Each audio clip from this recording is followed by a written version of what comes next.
Heed my words, all greater and lesser classes of man, children of Heimdall. You summoned me, Odin, to tell what I recall from the oldest deeds and the creation of our universe. It was ages before the earth was created that Niflheim was made, but first was the world in the southern region called Muspel. It was bright and hot. The area is flaming and burning, and it is impassable for those that are foreigners. These rivers, which we called Elivagar, had got so far from their source that the poisonous flow that accompanied them began to grow hard, so that it turned to ice. And when this ice came to a halt and stopped flowing, the vapor that was rising from the poison froze on the top in the same direction and turned to rime. And this rime increased layer upon layer right across Ginnungagap.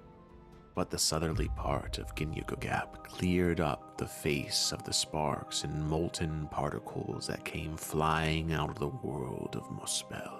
And when the rime and the blowing of the warmth met, so that it thawed and dripped, there was a quickening from these flowing drops to the power of the source of the heat, and it became the form of a man, and he was given the name of Ymir. And then when the rime dripped further, there came into being a cow called Audhumla, and 4 rivers of milk flowed from her teats, and this fed Ymir. The cow licked the rime, the salty stones, and on that first day, as it licked those salty stones, the form of a man began to take place. His name was Buri. He then begot a son named Thor. He married a wife named Besla, daughter of the giant Balthorn, and they had 3 sons, Odin, Vili, and Ve. Bor's sons then killed their grandfather, the giant Ymir. They then took his corpse and transported it to the middle of Ginnungagap, and out of him made the earth. Out of his blood, they made the sea and the lakes. The soil was made of his flesh and the rocks of his bones. Stone and scree were made from his teeth and molars. They also took his skull and made out of it the sky and set it above the earth with 4 points. And under each corner they set a dwarf. Their names were Austri, Vestri, Nordri, and Sudri. The earth is circular around the edge, and around it lies the deep sea. And along the shores of the sea they gave the land to the races of giants. They then made fortifications out of Ymir's eyelashes that they called Midgard, in order to keep out the races of giants. The sun, companion of the moon, shone from the south as the heavenly horses pulled it east to west. The sun did not yet know where it rested at evening, and the stars did not yet know their places in the sky. The moon did not yet know what kind of power it had. And then all the gods went to their thrones and came to a decision. They named the night and the hours, the morning and the midday, the afternoon and the evening, so that they could tell time. 3 gods, powerful and passionate, left Asgard for Midgard. They found Ask and Embla, weak, faceless in that land. They had no breath, no soul, no hair, no voice. They looked inhuman. So Odin gave them breath, Honir gave them souls, and Loth gave them hair and human faces. Thus, the first humans took their breaths in the land made by the gods, and their history set forth generation after generation until the sounding of Gjallar horn when Ragnarok begins.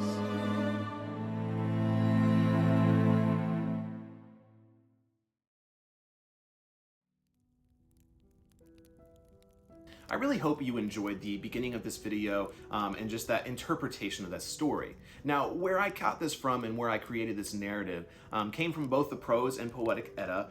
Mostly from the prose Edda is where we get a lot of the information, but there's a decent amount in Voluspa as well, so I kind of compiled all of that into one narrative to share with you. And then the rest of this video, I really want to talk about how we view this as pagans today and really just have a conversation about the creation myth. Now, before we move on to that, I do want to say, if you enjoyed the beginning of this video, please think about supporting this channel on Patreon. It's really the only way I'm able to have the time to create this kind of content. So thank you all so much for the support you're able to provide. And I do make sure I have plenty of benefits there for you as well, including our community Discord, live streams, and early access videos. But once again, thank you all so very much for the support you're able to provide, but also just for watching these videos. Now, anyways, there are several different ways to look at the creation myth. Now, most notably, and the one that most people probably focus on, is the metaphorical. This is the one I've seen talked about the most, is that obviously most people don't believe in a space cow. Space cow.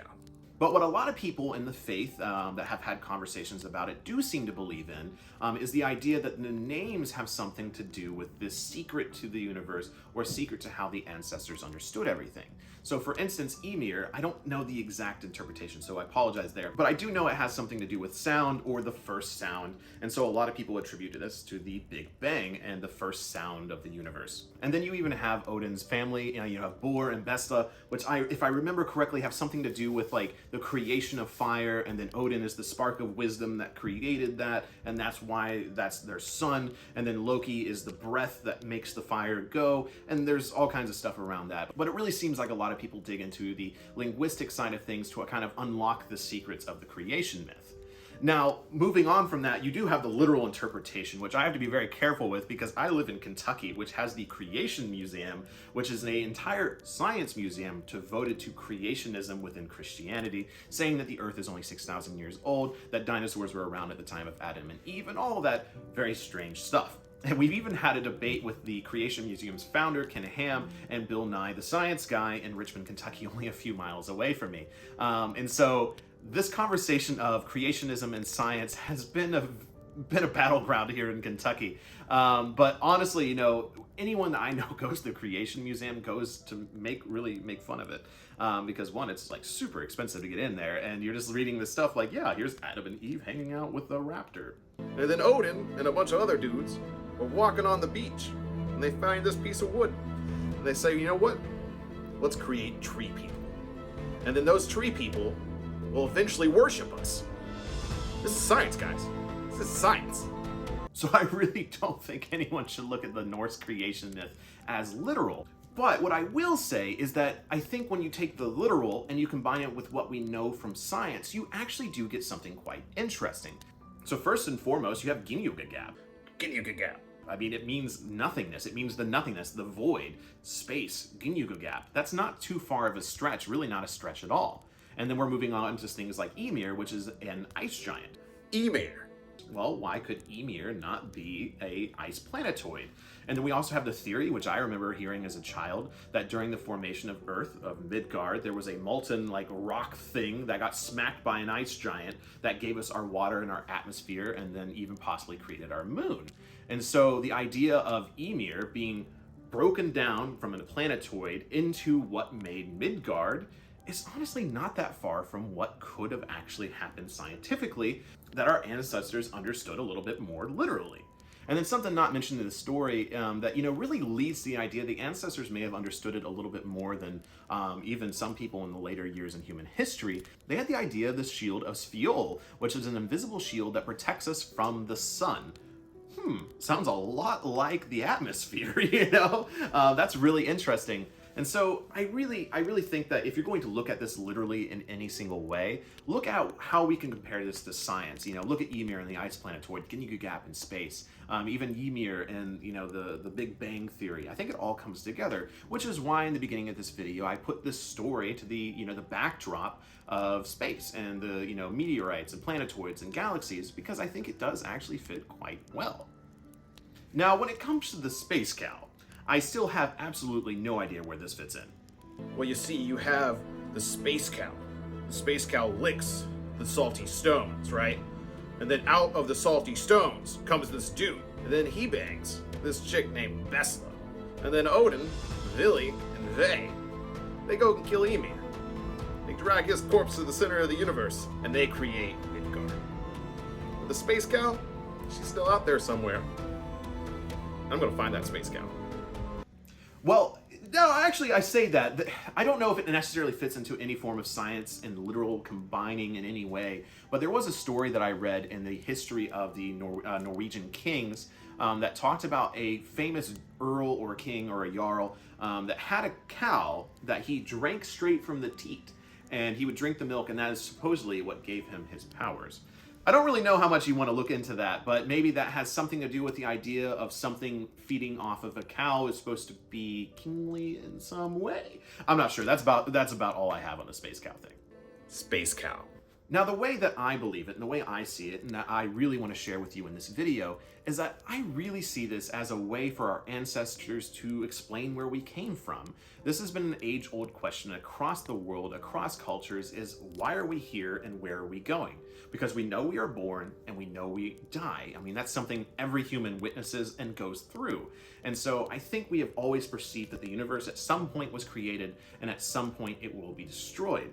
And so when they're creating this story, you know, they're creating it from the world, from the cultural lens, from where they live. And so when we look at the creation myth from Norse mythology, from the Nordic countries, what we're really looking at is, a people that grew up in a very harsh environment, from full of mountains, rivers, but also beauty, such as, those mountains and rivers, forest, lush fields, the Alps, all the way up to the fjords of Norway. These are the things that people were seeing while they were telling this story. And so those things filter through what they understood of the universe and how life works and created the story we have now. And not only that, this wasn't a story told by one person. This was a story told by multiple people, multiple tribes, across generations of human history in those regions. And so the story we are left with is a combination of all those stories across human history, at least in Northern Europe.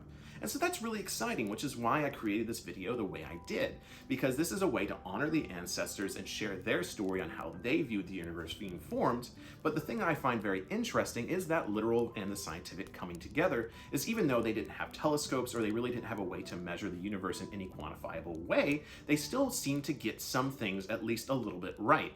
And their ideas about possibly even like some form of Big Bang happening, the invisible shield that protects us, and the space cow, all kind of come together into a very interesting story that became more real as we discovered more and more about science. Except for the space cow. Space cow. So yes, really what I want to leave you with here is how I intend to share the creation myth and science with my children. I intend to share this with them at a very young age, as far as, telling them about Ymir, the space cow, Odin and his brothers creating humans, to give them that imagination, to give them that cultural lens of how we thought, and how our ancestors thought the universe was created. And then I will also share with them the science and even draw those conclusions. Hey, isn't it interesting that our ancestors noticed that space was nothingness? And then, they called it Ginnungagap. And then we found out later it literally is nothingness. That's really cool. And so I will share with them both perspectives. But I think it's very important to share with them the cultural history in the mythology, because that is really what it is to be human. And it gives you such an identity to have this cultural background of understanding how our ancestors saw the universe. And really, as pagans and as heathens, trying to recreate this faith and relive it, isn't that what we're ultimately trying to do? Is, look at the world through the lens of our ancestors and see what they could have learned that we may have forgotten now. And so that's how I look at the creation myth. And hopefully you can see my perspective and maybe see a new perspective. But ultimately, there is no one right way to look at this. I look at it more of like, how did this actually come to be? But I do hope that many people don't actually think there was a giant floating space cow out there. Okay, that is enough about the space cow. Thank you so very much for joining me for this video, and I really hope you enjoyed the beginning and the discussion afterwards. Please put down below what you think about the creation myth, and I would love to hear it and join you in the discussion down there. But otherwise, thank you so very much, and until the hall. Space cow.